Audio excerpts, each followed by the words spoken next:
Salutations Israël, c'est Frère Willy. Bienvenue dans Kéros, le podcast spirituel. Eh bien, aujourd'hui, nous allons partager sur un sujet qui ne manquera pas d'attirer ton attention et puis surtout de te faire réfléchir sur un certain nombre de choses. Le thème de ce jour, c'est le secret du calme au milieu de la tempête. Vous savez, souvent, nous avons des gens qui ont une faculté incroyable de garder leur sang-froid dans n'importe quelle circonstance.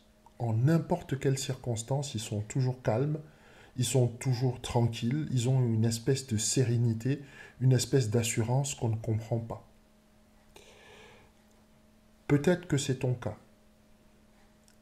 Et si c'est ton cas, il y a de fortes chances que tu ne saches pas pourquoi réellement tu arrives à trouver ce calme, cette sérénité et cette espèce de tranquillité, cette paix, en dépit des événements qu'il y a autour de toi. Concrètement, le calme, ce n'est pas quelqu'un qui panique au milieu de la tempête. Il ne s'affole pas au milieu de la tourmente. Et en toutes circonstances, il garde son flegme, sa paix et sa tranquillité. Il est comme son maître, Yeshua. Ce ne sont pas les événements qui dictent sa conduite, ce ne sont pas les événements qui dictent ses émotions, ce ne sont pas les événements qui dictent son comportement. Alors, la question que tu vas me poser, c'est quel est son secret? Comment se fait-il que certains arrivent à garder la tête froide en toutes circonstances? Parce que ces personnes-là, eh bien, ne sont pas forcément nées comme ça avec un sang-froid incroyable. Elles ne sont pas nées comme ça avec une maîtrise d'eux-mêmes ou un self-control hors du commun. Elles ont appris, elles ont développé un talent qu'elles avaient au-dedans d'elles-mêmes. Et ce talent-là, une fois qu'elles l'ont développé, eh bien, il se manifeste comme cela en termes de stabilité émotionnelle. Ces personnes-là possèdent une qualité qui s'appelle la stabilité émotionnelle. Et c'est cette stabilité émotionnelle dont nous allons parler ensemble parce que il est en train de se passer énormément de choses, d'événements dans le monde qui font en sorte que des sentiments comme la peur, les sentiments comme le rejet, les sentiments comme l'isolement, la crainte du lendemain, parfois même un peu de paranoïa sont en train de prendre le dessus sur la société, sur un plan politique, sur un plan économique, sur un plan social, on voit la peur se manifester. Et pas seulement à cause du coronavirus, parce que le coronavirus est là pour révéler un certain nombre de choses qui étaient déjà implantées dans la société. Mais parce que, au-dedans de nous-mêmes, déjà, il manquait un certain nombre de choses. Vous savez, la peur, lorsqu'elle arrive au-dedans de vous, elle est comme une tempête. Elle commence à souffler à l'intérieur de vous. Et si vous n'avez pas des fondations qui sont solides, elle va tout ravager sur son passage. Ce sera comme un ouragan. Si la peur arrive et qu'elle trouve une cabane, vous savez, un ouragan, une cabane, ça va se passer très très rapidement. La cabane va être emportée par le vent. Par contre, si elle rencontre un palais, une structure en pierre, avec des fondations qui sont solides, il est clair que la structure va être ébranlée, mais l'ouragan ne pourra jamais renverser cette structure. Souvent, je m'amuse à regarder les documentaires sur le net. Et, un des documentaires qui m'a le plus parlé, c'est le mystère des pyramides. Et dans le mystère des pyramides, on découvre quelque chose de très intéressant sur la pyramide de Gizeh. C'est que le Caire, je pense que c'était au IVe siècle, a subi un terrible tremblement de terre. C'est-à-dire que toute la zone où il y a eu où les pyramides sont implantées sur le plateau de Gizeh a vécu un des plus gros tremblements de terre qui soit. C'est-à-dire qu'il y a une partie du Caire qui a carrément disparu à cause de ce tremblement de terre. Eh bien, les pyramides n'ont pas été ébranlées. Pourquoi les pyramides n'ont pas été ébranlées? Parce qu'elles ont des fondations qui sont solides, parce qu'elles sont conçues d'une certaine façon. Je ne suis pas en train de te dire que tu dois être une pyramide, mais je suis en train de te dire que si tes fondations sont solides, lorsque la tempête va souffler, lorsque les émotions seront à leur paroxysme, toi, tu seras très calme. Tu seras dans la stabilité émotionnelle.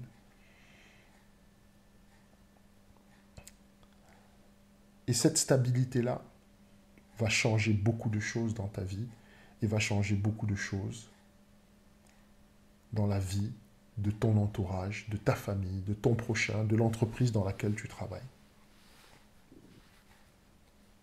La stabilité émotionnelle, c'est quelque chose qui est capital pour ton développement spirituel. Alors, je sais que certaines personnes vont te dire que pour être stable émotionnellement, c'est très simple. Il faut prier, il faut jeûner, il faut lire la Bible, voilà, il faut louer, il faut adorer, voilà. Et la paix du Christ, elle sera avec toi.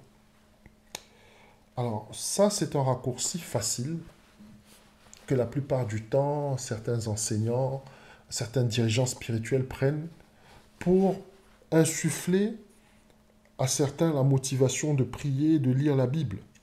Mais ce n'est pas le fait de lire de la Bible qui va te rendre émotionnellement stable.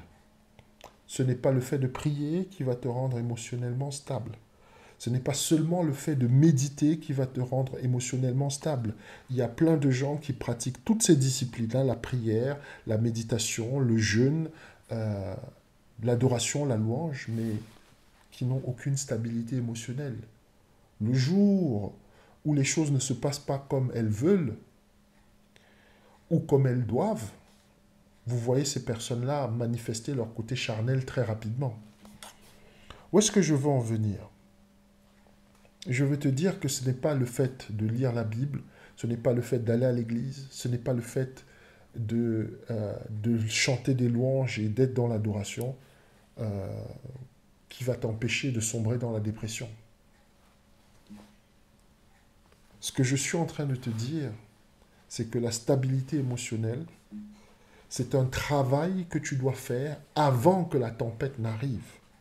La plupart du temps, nous, ce que nous faisons, c'est que nous attendons que la tempête arrive pour commencer à construire les fondations. Nous attendons que le vent commence à souffler pour avoir envie d'élever des murs. Nous attendons qu'il y ait un tremblement de terre pour commencer à construire des bâtiments sur la base de l'antisismie. Mais ce n'est pas comme ça que ça se passe. Ta stabilité émotionnelle, c'est quelque chose que tu dois construire. C'est quelque chose que tu dois bâtir. C'est quelque chose que tu dois établir dans ta vie, de sorte que lorsque la tempête arrive, cette tempête-là va rencontrer un certain nombre de dispositifs que tu as mis en place pour ne pas céder à tes émotions. Je ne suis pas ici aujourd'hui en train de te dire que la stabilité émotionnelle, c'est quelque chose de facile. Mais je vais te dire quelque chose. Si tu veux marcher avec l'esprit, si tu veux faire de grandes choses avec l'esprit de Yah Elohim, tu as besoin d'être stable émotionnellement. Yah est un Dieu d'ordre. C'est un Dieu d'harmonie. Et c'est aussi un Dieu de paix. La paix, il ne nous l'a pas promise à l'extérieur. La paix, il nous l'a promise à l'intérieur. Tu dois construire cette paix. Tu dois nourrir cette paix. Tu dois travailler cette paix, de sorte que lorsque les vibrations extérieures arrivent au-dedans de ton âme, qu'elles trouvent que ton âme vibre à un niveau supérieur. C'est ce qui va te permettre d'avoir la stabilité émotionnelle. Concrètement, la stabilité émotionnelle a un but et a des enjeux. Et ces enjeux-là sont capitaux pour que nous puissions réussir à décoller spirituellement. Beaucoup d'entre nous n'arrivent pas à décoller spirituellement parce qu'ils ne sont pas stables émotionnellement. Ils ne sont pas stables dans leurs émotions parce que certaines composantes de leur vie manquent de certains éléments. Quels sont ces éléments? Eh bien, c'est ce que nous allons voir dans les minutes qui vont suivre. Je te laisse en musique avec Soul Seeker. What will you do? Et on se retrouve tout de suite après. So I got this song that's on my heart. It's real simple. Listen to these words. What would y'all do? What would you do? Oh, if the Lord turned his back on you?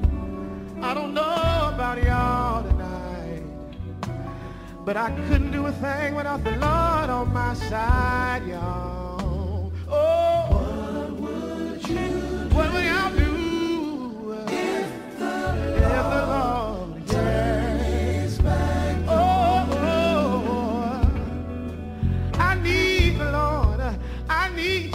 Like the air I breathe, y'all. What would y'all do? What would you do? If the Lord turned his back on you? I don't know about y'all tonight. Listen to this. Would that make you want to cry? Oh, yeah. Would you feel hurt inside? Oh, yeah. Would that make you want to run and hide? Oh, yeah. Would that make you want to lay down and die? Oh, yeah. Would you feel hurt inside? Oh, yeah. If the Lord had left your side, oh, yeah. Would you want to run and hide? Yeah. If he left your side, oh, yeah. Oh, what would y'all do? Yeah. What would you do? Come on, church. If the Lord, yeah, turned his back on you.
Voilà, c'était Soul Seekers, What Would You Do, qui est un excellent morceau de gospel que j'apprécie particulièrement et que j'ai tenu à vous faire découvrir. Bienvenue à nouveau sur Kéros, le podcast spirituel. Je suis frère Willy et aujourd'hui, nous sommes en train de partager sur le thème du secret du calme au milieu de la tempête. En d'autres termes, comment garder et conserver sa stabilité émotionnelle en toutes circonstances. Je te disais que certaines personnes te diront que le secret du calme au milieu de la tempête réside dans le fait d'être régulièrement dans la présence de Yah au travers de la prière, de la méditation et du jeûne, voire la louange et l'adoration. Ce sont d'excellents moyens, mais ils ne sont atteignables que quand tu as la paix dans ton cœur. Qu'est-ce que je suis en train de te dire? Je suis en train de te dire que si tu es dépressif, si tu es totalement dévasté émotionnellement, tu ne vas pas trouver l'énergie mentale pour prier, tu ne vas pas trouver l'énergie mentale pour méditer, tu ne vas pas trouver la force pour aller dans le jeûne, et la louange et l'adoration, il y a très très peu de chances pour que tu puisses te tourner vers elle. C'est pour ça que je te disais que ce n'est pas quand la tempête commence que tu dois te préparer émotionnellement. La préparation, elle doit être faite avant que la tempête ne se déclenche. Cette tempête doit arriver et trouver un certain nombre de choses au-dedans de toi. Cette tempête doit arriver et trouver dans ta vie spirituelle déjà une solide fondation. Considère ton cœur comme la partie la plus importante de ton cœur. Je dis bien, considère ton cœur comme la partie la plus importante de ton corps. Une fois que ton cœur est touché, tout le reste de ton corps va commencer à dysfonctionner. C'est pourquoi ton cœur doit être protégé, c'est pourquoi ton cœur doit être gardé, c'est pourquoi il est très très important que tu protèges ton cœur. Tu dois protéger tes émotions. Et cette protection-là, c'est ce qui va faire en sorte que tu n'arrives pas à cet état dépressif et totalement dévasté émotionnellement. Parce que tu arrives à cet état parce que tu n'as pas construit ce que moi j'appelle le trône émotionnel. Je parle de trône parce qu'il est important, avant toute chose, que tu te considères comme un roi ou comme une reine, d'accord? Ton royaume est ton corps, ton âme et ton esprit. Dans ce royaume, tu as une capitale. Et c'est cette capitale qu'on peut appeler ton cœur. Et dans cette capitale, tu as un palais. Et ce palais s'appelle émotion. Et c'est dans ce palais que tu dois établir ton trône. Et c'est sur ce trône que tu peux t'asseoir pour régner sur ton trône. Sur ton royaume, je veux dire. Où est-ce que je veux en venir? Je veux te faire comprendre que tu es un roi, tu es une reine, d'accord? Et ce royaume dont tu es le monarque, eh bien, c'est ton être, ton âme, ton corps et ton esprit. La capitale de ce royaume, c'est ton cœur. Ton cœur est le siège de ta volonté, ton cœur est le siège de tes émotions. Le jour où ton cœur est touché, ta volonté et tes émotions vont faire en sorte que tu vibres à un certain niveau. Cette vibration-là va empêcher l'esprit de se manifester avec toi comme il devrait. C'est pour ça que dans la Bible, il t'est toujours découragé de te mettre en colère. Il t'est toujours découragé d'avoir peur. Il t'est toujours découragé d'être dans la tristesse, voire même interdit parfois. Parce que la joie est une force. Parce que le calme est une force. Parce que la paix est une force. La tranquillité est une force. Et toutes ces qualités-là, lorsque tu as une émotion comme la peur, comme la colère, euh, qui commence à monter au-dedans de toi, ça tue ton esprit. Comment ça tue ton esprit? À cause de la vibration. Ton corps commence à vibrer à un niveau qui est très bas. Et du coup, le lien qu'il y a, ou plutôt la fonction spirituelle de ton corps s'annule. Quand cette fonction spirituelle s'annule, ta connexion avec l'esprit de Yah Elohim, elle baisse ou elle diminue. Vois les choses comme étant, entre toi et l'esprit, comme étant un canal. Ce canal-là, pour qu'il fonctionne, pour que l'eau circule entre les deux parties, eh bien, il faut qu'il n'y ait pas d'obstacle. Les émotions négatives sont des obstacles. C'est pour ça que des choses comme la convoitise, la jalousie, chaque fois la Bible nous met toujours, nous demande toujours de faire attention à ces émotions-là, qu'elles n'entrent pas dans notre cœur. Souviens-toi de Caïn et Abel. Yah Elohim va dire quelque chose à Caïn en lui disant « Les pensées que tu as dans ton cœur, elles ne sont pas bonnes. Si tu ne fais pas attention, elles vont te mener dans un endroit où tu ne veux pas. » Où est-ce que j'essaye de t'emmener? Je veux t'emmener vers un passage dans Proverbe 25-28.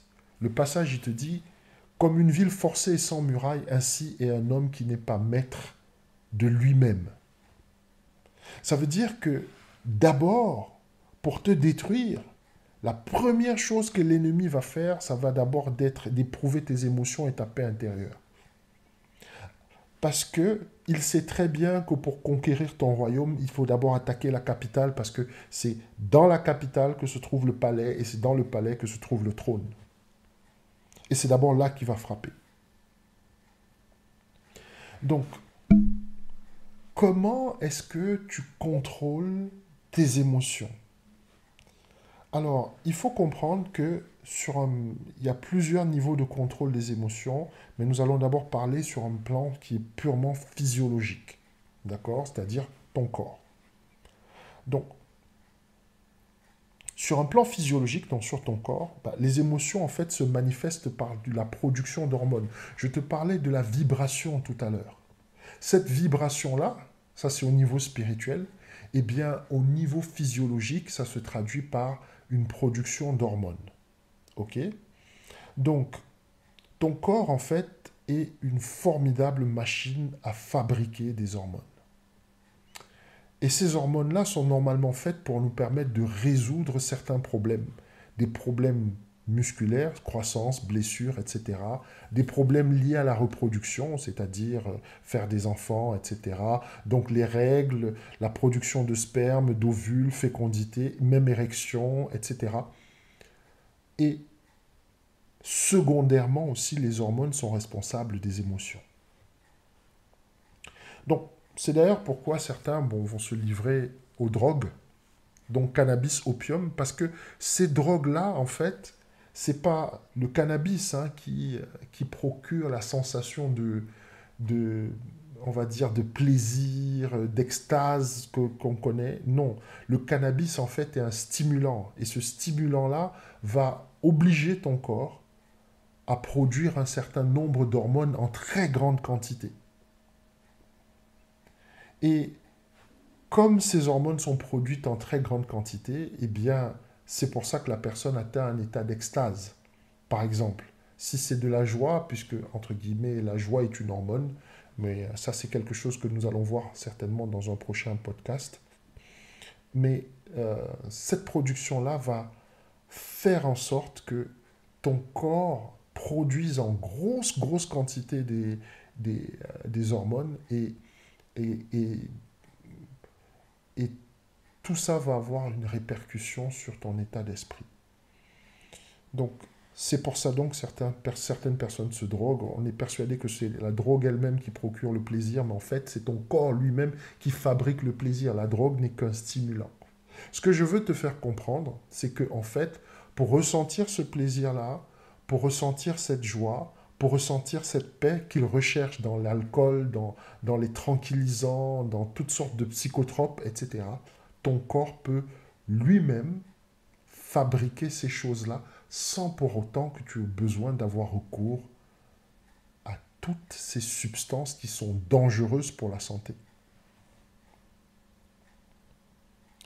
Donc ce que je veux te faire comprendre, c'est que quelqu'un qui a la stabilité émotionnelle, c'est quelqu'un qui est un initié et qui arrive à faire en sorte que son corps produise ces hormones-là en utilisant la volonté et la connaissance qu'il a. Concrètement, la paix, elle est liée à 4 hormones principales. Alors, la première hormone, c'est la dopamine. Donc on l'appelle l'hormone du vainqueur parce que c'est cette hormone qui s'active quand nous atteignons un objectif. Par exemple, tu obtiens une promotion, tu gagnes une compétition. Vous voyez souvent, quand vous voyez les joueurs, par exemple, de football ou de basketball, ou les athlètes, après une course, vous les voyez crier cette joie intense qu'ils ressentent, d'accord ? Malgré le fait qu'ils aient fait un effort musculaire intense, cette joie qu'ils ressentent, malgré le fait parfois certains finissent sur les rotules les derniers pas de la course, surtout pour les athlètes, ils ont quand même la force encore de faire un tour de terrain, de crier, etc. Eh bien, ça, c'est à cause de la dopamine. Ok ? C'est cette même hormone qui s'active, par exemple, lorsque nous mangeons un plat que nous aimons. C'est cette même hormone qui s'active aussi, par exemple, surtout pour les femmes, lorsqu'elles font des soins esthétiques, elles font du shopping, elles s'habillent, d'accord ? C'est la même hormone qui s'active lorsque, après que tu aies médité longuement sur un verset que tu ne comprenais pas, l'Esprit de Dieu te donne une révélation. Tu sais, parfois, tu as médité sur un sujet et tout à coup, l'Esprit de Dieu te donne une révélation et là, tu commences à crier dans toute la maison, etc. Eh bien, sache que c'est la dopamine qui produit ça. Ensuite, tu as l'endorphine. L'endorphine, c'est l'hormone antidouleur. Concrètement, cette hormone-là, c'est l'hormone que... moi, je dis que c'est l'ami des peines de cœur, des coups de blues et des moments de stress. C'est-à-dire que si tu es dans un moment où tu es stressé, il faut que tu penses à trouver les moyens de faire en sorte que ton corps produise de l'endorphine. La musique est un excellent moyen de le faire. Le sport, par exemple, est un excellent moyen de le faire. Vous voyez souvent, certaines personnes vous disent, écoutez, quand je rentre du boulot, je suis déprimé, etc. Eh bien, je vais faire du sport, je vais courir, je rentre dans la salle de gym, etc. Et quand j'en ressors, j'ai tout oublié, j'ai oublié mes problèmes, etc. Eh bien, c'est à cause de l'endorphine. Ensuite, nous avons l'ocytocine, qui est l'hormone, entre guillemets, de l'amour. C'est elle qui se manifeste quand tu socialises, c'est-à-dire quand tu fais des rencontres, quand tu converses avec quelqu'un. Parfois, il t'arrive parfois de rencontrer quelqu'un et puis vous pouvez passer des heures à discuter ensemble et tu ressens une telle joie d'être dans la présence de la personne. Eh bien, sache que ton corps a commencé à produire de l'ocytocine, c'est ça qui te met dans cette joie. Et c'est ça qui t'amène à vouloir rencontrer à nouveau la personne parce que chaque fois que vous vous connectez, eh bien, ton corps commence à produire cette hormone-là. Ça aussi, c'est un indicatif,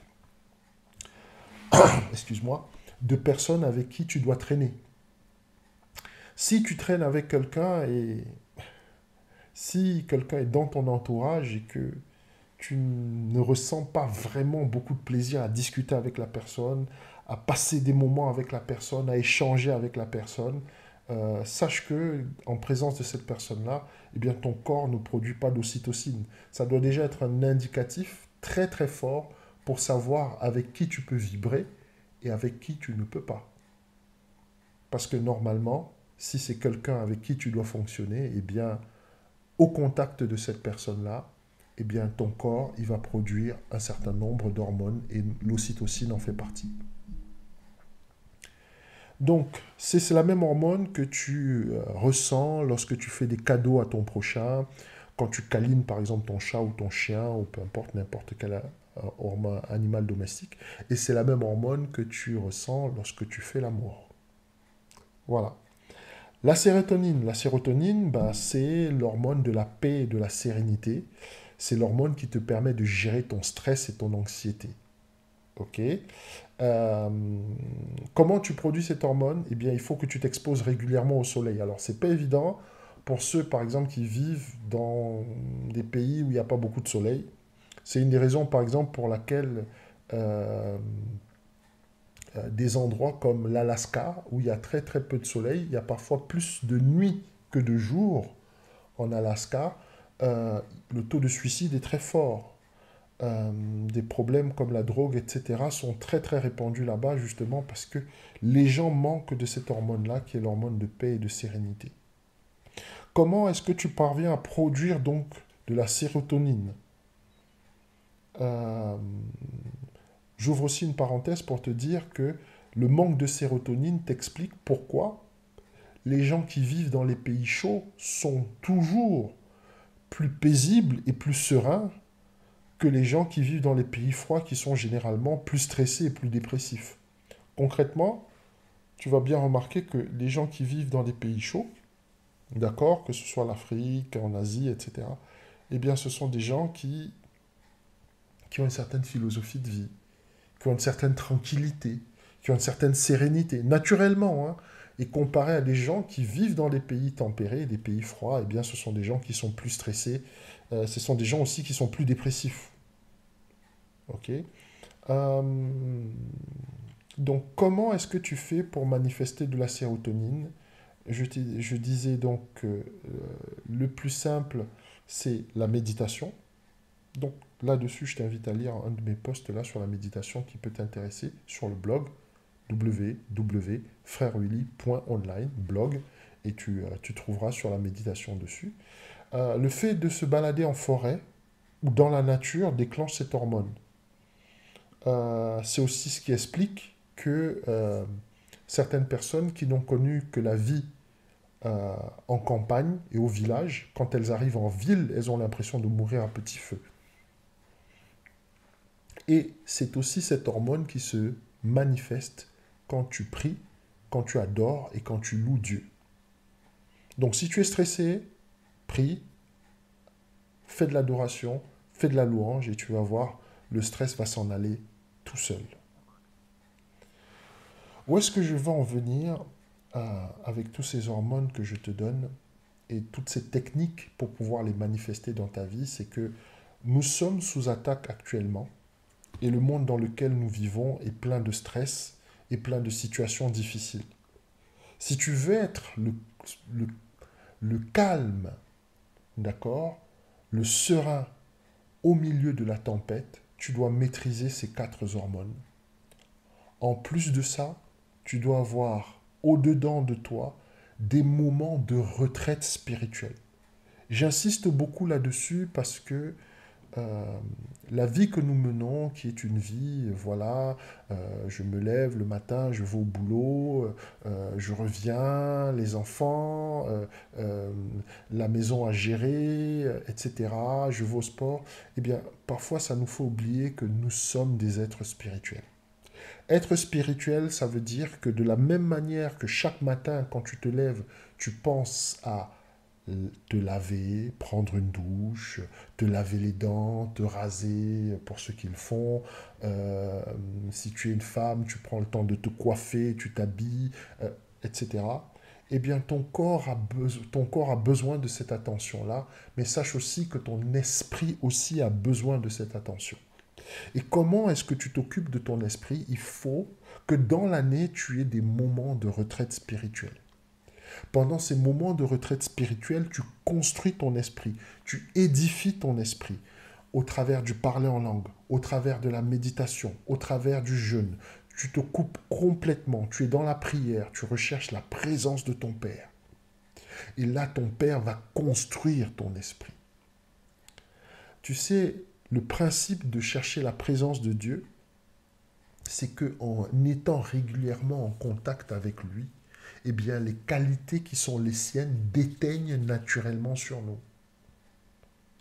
Je veux que tu te vois un peu comme un linge blanc que l'on va mettre dans la machine avec un linge de couleur, dans la machine à laver. Et les deux vont tourner ensemble. Et après un certain temps, quel que soit le cas, si la température est suffisamment forte, tu vas constater que les couleurs qui étaient dans le linge de couleur, eh bien, elles sont passées sur le linge blanc. Et c'est la même chose avec nous. Nous, quand nous venons dans la présence de Dieu, eh bien, si nous nous rapprochons suffisamment, si nous cherchons suffisamment sa présence, des qualités qui sont les siennes vont déteindre dans nos vies. Et c'est là que les gens vont commencer à te regarder et se dire, mais lui il ne panique jamais, mais lui il n'a jamais peur, mais lui on dirait qu'il n'a jamais de problème, mais elle c'est pas possible. Avec ce qu'elle a déjà rencontré dans sa vie, je suis même étonné qu'elle prenne encore le temps de motiver les gens, de prier, d'encourager. Elle a du temps pour les autres, alors que moi, si j'étais à sa place, mais je serais totalement dévasté. C'est parce que tu as la capacité de produire ces hormones. Alors beaucoup d'entre nous, parfois, le font sans s'en rendre compte. Beaucoup d'entre nous, parfois, le font sans même le savoir, parce que je crois et je suis intimement persuadé que nous sommes connectés à l'Esprit de Dieu et qu'il nous inspire et qu'il nous guide. Mais lorsque tu veux passer un cap dans ta marche avec Yah Elohim, il y a des choses que tu ne peux pas faire simplement quand tu le sens. Tu dois avoir la connaissance de ce que tu fais. Je t'invite à prendre souvent le temps, chaque année, au moins 1 à 2 fois, le temps d'une retraite spirituelle. Ça peut être un week-end, ça peut être une semaine, où tu te retrouves seul dans la présence de ton Père. Pourquoi? Parce que ton esprit en a besoin. Pourquoi?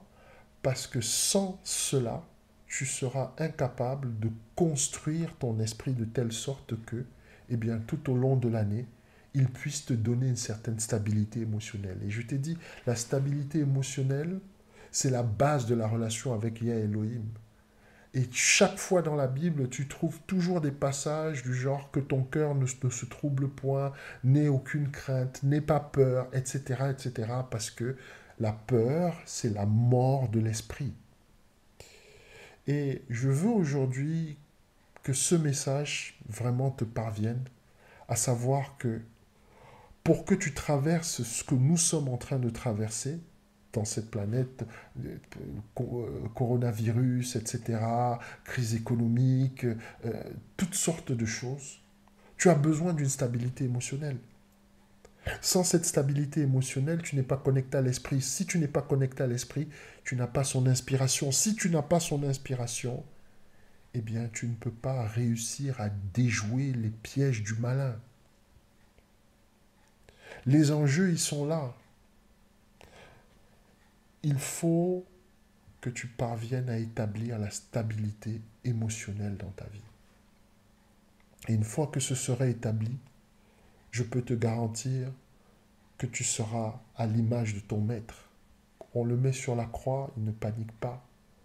On l'insulte, on lui crache dessus, on le frappe, il ne réagit pas. Moi, je sais que je n'aurais pas pu supporter ne serait-ce que le centième de ce qu'il a vécu. Mais il avait un but. Mais son esprit avait été préparé par rapport à cette épreuve qu'il devait rencontrer, qu'il devait vivre, qu'il devait subir. Et c'est ce que je t'invite à faire, à prendre conscience que dans ta vie physique, ces 4 hormones dont je t'ai parlé doivent être développées. Tu dois trouver le moyen d'exercer ces activités. Tu dois trouver le moyen de manifester la sérotonine, de manifester l'ocytocine, de manifester l'endorphine, la dopamine. Ces 4 hormones doivent se retrouver dans ta vie. Et une fois qu'elles se retrouvent dans ta vie, ça crée une stabilité. Et c'est sur cette stabilité que l'esprit va pouvoir construire sa relation avec toi. Je suis là, Israël, pour te dire que le défi de tes émotions est une bataille que tu ne dois pas perdre. Combien d'entre nous ont perdu des emplois? Combien d'entre nous ont perdu des maris, des femmes? Combien d'entre nous ont détruit leur propre famille juste à cause des émotions? Une parole déplacée qui nous fait ressentir quelque chose et tout à coup, on ne se reconnaît pas nous-mêmes, on ne se reconnaît pas dans nos réactions. Pourquoi? Parce que notre esprit n'a pas été construit à l'intérieur. Il faut parfois prendre le temps de prendre du recul et de s'éloigner et de sortir de son cadre habituel et d'être dans un endroit où tu cherches la présence de Dieu. Je sais ce que tu vas me dire, mais j'ai des responsabilités, mais j'ai des enfants, j'ai une famille, j'ai une maison à faire tourner. Mais je vais te dire une chose. Si tu ne prends pas le temps de te consacrer un tout petit peu à la spiritualité, eh bien cette maison que tu veux faire tourner, ces enfants dont tu veux t'occuper, ce mari que tu veux chérir et encadrer, cette femme, cet emploi, eh bien toutes ces choses-là, elles risquent de s'écrouler sous tes yeux, juste parce que tu as fait un pétage de plomb à un mauvais moment. Et ça, c'est pourquoi? Parce que tu n'as pas construit ton esprit à l'intérieur. Je veux que tu comprennes que l'ennemi, il joue aux échecs et pas aux dames. Et aux échecs, on n'essaye pas de prendre le plus grand nombre de pièces. On veut juste en prendre une seule. C'est le roi. Et le roi, et en fait, c'est comme ton cœur. Tout ce que l'ennemi essaye de faire, il n'a pas besoin de prendre toute ta maison. Il n'a pas besoin de prendre ta femme, tes enfants. Il n'a pas besoin de prendre ton emploi. Il n'a pas besoin de prendre ton ménage. Il n'a pas besoin de ça. Il a juste besoin de toucher ton cœur. Une fois que ton cœur est touché, qu'il est blessé, qu'il est détruit, qu'il est dévasté, il sait que toi-même, de tes propres mains, tu vas détruire tout ça. Toi-même, de tes propres mains, tu vas détruire toute ta vie. La Bible nous dit dans Proverbe 4, 23, « Garde ton cœur plus que toute autre chose, car de lui viennent les sources de la vie. » Si tu perds ton cœur, tu perds accès aux sources de la vie. Et donc la mort peut commencer son œuvre. Je ne te parle pas de mort physique ici, je te parle de la mort spirituelle. Israël, je prie que ce passage, ce partage-là, ce passage que nous avons étudié, eh bien, qu'il puisse t'apporter et que tu commences à construire ta stabilité émotionnelle. Voilà, c'est tout ce que j'avais pour toi aujourd'hui. Merci d'avoir été avec moi tout au long de ce podcast et on se retrouve très bientôt pour un autre partage. Que Elohim te garde. À bientôt.